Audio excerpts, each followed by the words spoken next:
good, Detroit Sports Nation? I am Eric Vincent, your host here at the DSN News Desk, back again to chop it up with you, the best fan base in the world. I appreciate your time and support.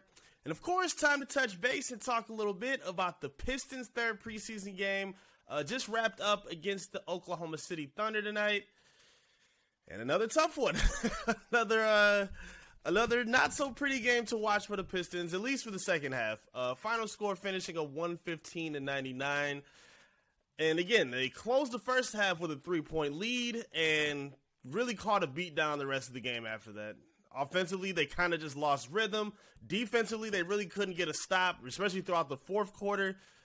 A lot of ugly things that happened in the game. And I think now is the time where, again, all the excitement has been flowing through the whole summer, through the whole offseason, and that excitement has to be towards the team's future. The issues and the way the roster is constructed now, and again, this is just preseason, but if this is what's continuing through the regular season, this could be a long season that we're looking at. Taking a look at some of the details from the game, right off the bat, we definitely want to give our best wishes to Marvin Bagley. He went down in the first quarter. It looked like he slipped on the floor, and then his knee kind of buckled and didn't go down with a real pleasant look. So looks like he is in a pretty serious situation with the injury. We haven't got any confirmation on what's going on yet, but we definitely will be keeping a lookout on that on DetroitSportsNation.com. So be sure to tune in on there so we can get you some details. But it was ugly, and that's going to be a problem for this team. They just gave Marvin Bagley 3 years for $30-some million, and he was a pretty intricate part to the front court that they were going to need. Like, they didn't have Bojan Bogdanovic today. Isaiah Livers didn't play as well. Still no Nerlens Noel in the lineup. So they were going to lean a lot on Beef Stew and Marvin Bagley, as well as Jalen Duren, who we're going to talk about in just a second. But Bagley being out now puts them in a pretty compromising situation. You know, that's a big lob threat that they had last season, and he was going to return with the same kind of responsibilities now with hopefully a bit of an expanded offensive game on top of that. So hopefully it's nothing super serious. It didn't look that good during the game, but again, we'll be sure to get the details when we get an update as soon as possible. Moving on outside of that, again, kind of just an up and down game for the rest of the team. Saddiq Bey finishing with 19 points, 5 of 10 from the field. Jaden Ivey, a lot of highlight moments. Played pretty good. I don't know if he was great today, but he had a lot of moments and things that you could applaud and, look pretty hopeful for. So scored 11 points, 4-12 from the field. Did a lot of really good playmaking, played some good defense with 2 impressive highlight-looking blocks. One of them looked kind of Ja Morant-esque. I know. I try not to get too deep into it, but seeing how he was able to coast up and use his body and just snatch the ball down, we've seen Ja do that a couple of times. So I was really encouraged by the things I saw. The playmaking was really nice. Obviously one of the big plays where he, hawked the ball down from behind and then had a fast break where he dumped it off to Saddiq in a no-looker to flush it down with a two-handed dunk. That excitement is going to be one of the biggest excitement factors of this team. If they're going to go through a lot of these growing pains, those are going to be the moments that you want to hold on to and cherish for the season, because a lot of the rough parts are looking pretty tough to watch, man, for real. I mean, the Pistons allowed, I think, 60 points in the paint to the Thunder tonight. And if you looked at them in the fourth quarter, I don't even think they missed in the paint. Every time they went up for a layup, it seems like they were just putting it in at will. And it was very, very discouraging to look at. I mean, they played Jalen Duren a high number of minutes. I think he played a pretty good game. Definitely dealt with some foul trouble, which is not uncommon for a rookie big. He dealt with, 5 fouls, I think. Didn't foul out. Was able to finish the game. But did have 10 rebounds. Altered a lot of shots. Used his length at the rim. Really tried to give the Pistons a presence down low in the paint, which is something that they've been missing for a while. Even outside of the defense, in the rebounding, there were a couple possessions on offense where he would get the ball kicked down to him in the paint. And even if he didn't have a look at the rim, because he did have a couple putback dunks and he was able to get a couple rebounds to get to the free throw line, but he was getting some good passes thrown off too.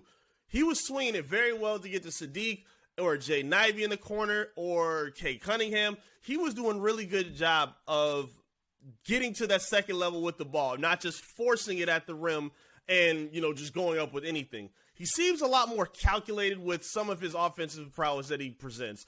He wasn't getting a lot of lob threat attention. He had there was a lot of length on the OKC lineup, so they were doing a good job of getting extra bodies around him to make sure he didn't do too much.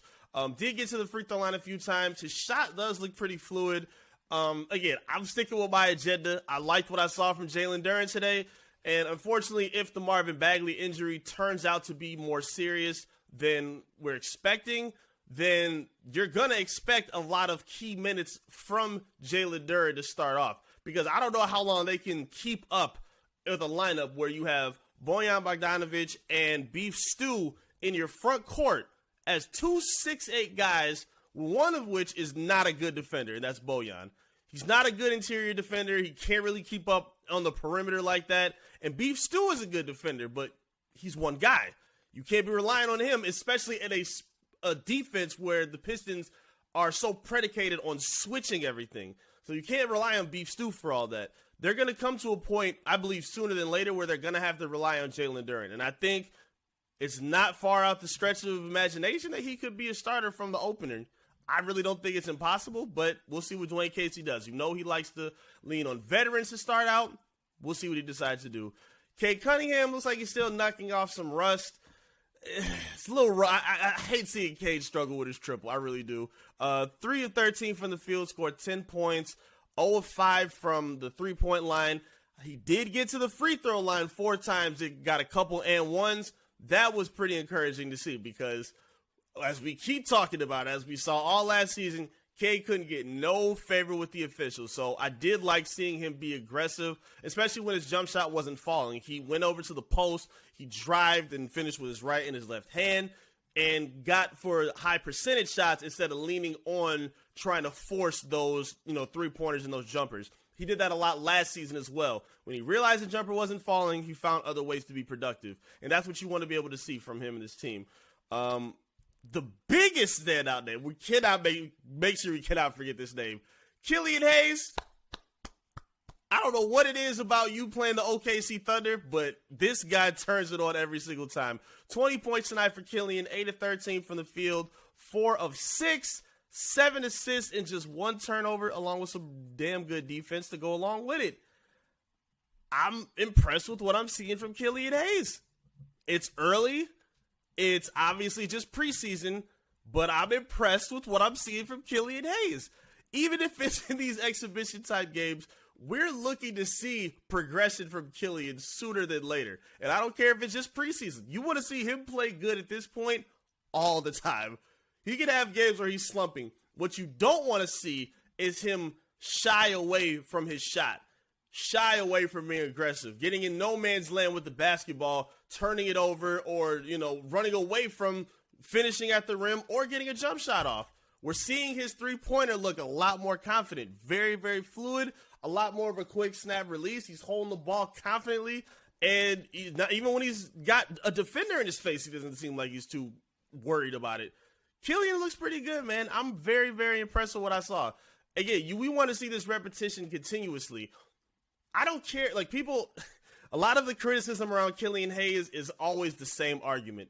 I can't look past the draft pick. He's the number 7 overall pick. I can't, LaMelo playing good and Tyrese Halliburton. I don't care about either of those guys. You don't need to compare Killian Hayes to his draft class anymore at this point. When you have 2 guards already that have star potential in Cade Cunningham and Jaden Ivey, you have a wild card like Sadiq who can go get buckets at any point. You shouldn't still be having these lofty star expectations for Killian Hayes. He doesn't have to be that at this point. If he turns into campaign for the Pistons, that's a win for the Detroit Pistons. He doesn't have to go to a point where he scored 30 points and dropping 10 dimes. Killian needs to excel at what he's good at. He needs to keep up with his ability to pass, keep playing great defense, and take advantage of opportunities when you can score. It helps keep the defense on their heels. It opens up for extra open shots for the team that you're in the unit that he's playing with. He's going to get open looks for guys like Isaiah Livers. He's going to get open shots for Alec Burks and threes from them on the perimeter. When he's able to collapse the defense and find them on a kick, that's easy knockdowns for them. and we want to be able to see that growth from Killian. So far, it looks like he's been working on a lot of those deficiencies, and again, I'm not sure where that'll take the Pistons in the immediate future, but they look like, at least from the front office standpoint, they do want to give Killian every chance possible to show what he's worth, and I think they're going to give him a lot of time this season. They're going to mix and match him in a lot of units and different lineups. And I think, again, if he could just be a solid six-man for this team at this point that can play, key factor fourth quarter minutes, maybe mix with the first unit to close out games to play good defense, you can work with that. He doesn't need to be a star at this point. We need to temper expectations on him. And I think we should also be tempering expectations on the Pistons as a whole. Again, we're all excited for the future.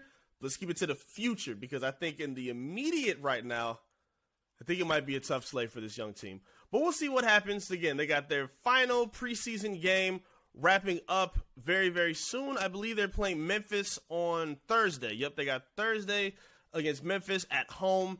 And again, it's the last bit of preseason action. I don't know how much they'll be playing the starters. I imagine they wouldn't get that much tick in their final preseason game if you want to go into the regular season healthy.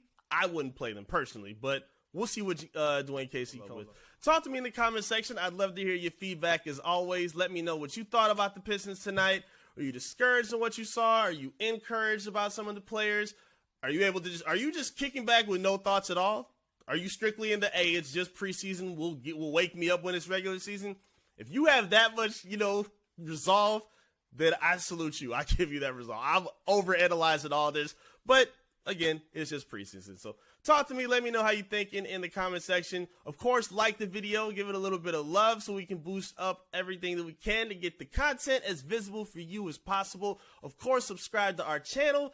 Rounding up closer and closer to 5,000 subscribers. If you're watching, please help us make that happen. It would mean the world to us so much. We'd really appreciate it. Of course, search and follow us on our social media. Search us on Facebook, Twitter, Instagram, TikTok, all of them pages. Of course, you can follow and search and follow on Detroit Sports Nation. Make sure you tap in with us and tap in, connect with me as well at I am Eric Vincent. And I'll be right back here soon enough with another update here for you at the DSN News Desk. Peace.